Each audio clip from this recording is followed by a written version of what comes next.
First of all, wash your hands or disinfect with 70% alcohol. If available, use gloves. Plug the probe cord into the machine. Before you do this, make sure that the plug is the correct shape. It's easy to damage the port otherwise. If it's not the correct shape, you may need to use an adapter. So you press here. Turn on the pulse oximeter by holding down the power button for 5 seconds. When the machine turns on, you should see a red light on the probe. And I can see a red light, which means the probe is well connected. Make sure your battery is not about to run out. The battery icon shows red, like this, when the battery is low. Now, make sure that the pulse oximeter is in the correct mode for neonates. There is an icon next to the battery showing a head. This is the icon for adults. So to set the correct settings, you need to press this button. To change the mode to neonates, press the settings button at the bottom right-hand corner of the machine. At the top of the screen, the first box is for patient type. Press there. It will now show you the 3 different options: adult, pediatric, and neonate. Press neonate. Then, to get out of the screen, press the small X in the bottom corner. You should now see a small icon of a baby next to the battery indicator. So once again, this is the icon to show you are in adult settings. This is the pediatric icon. And this is the neonatal baby icon. On the Livebox pulse oximeter, you navigate the settings with the buttons above the alarm reset and power buttons, as well as the 2 arrows. The buttons carry out the functions written on the bottom blue bar on the screen. So, at the moment, the left-hand button says Menu. Press the button and it will take you to the main menu. Then, use the down arrow to navigate down to where it says System. Press the same button again, this time to select.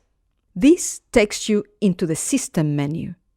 To select the patient type, once again navigate down with the arrow until you highlight where it says Type. At the moment, this says ADU, for adult. Press the Select button again.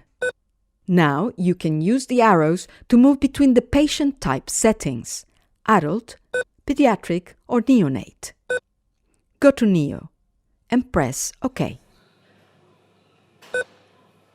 You have now changed the settings.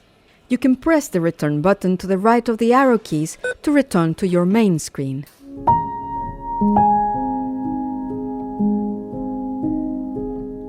You will need alcohol and gauze. It is a good idea to use a tray which you know is clean. Never put the pulse oximeter down inside a baby's cot. The pulse oximeter poses a large infection risk if placed into a cot and not properly cleaned before and after use. Put the baby in a neutral position so that it can breathe well. And now I need to select the site on the patient where I'm going to check. So I can either select the fingers, the wrist, or the foot. Try not to unwrap the baby and make it cold, but rather only expose where you wish to attach the probe. I'll only expose the foot. So I'll inspect to see if the foot is well perfused and also feel to see if the foot is warm. Also make sure that the skin is not dirty or damaged, as this could block the light emitted by the probe and affect the reading. Clean the site with 70% alcohol. So you wipe the foot right round. Wait for a bit of some time for the alcohol to evaporate. So I place the probe and secure it on the foot of the baby. Put the probe with the light on the bottom of the foot and the sensor opposite facing down. Wrap the rubber connecting strip around. You should not make it too tight. You do not want to cut circulation or damage the baby's skin. On the other hand, it should not be moving around. That will also affect the reading. On the wrist, it is the same. The light goes on the underside of the wrist, the probe on the top, facing down.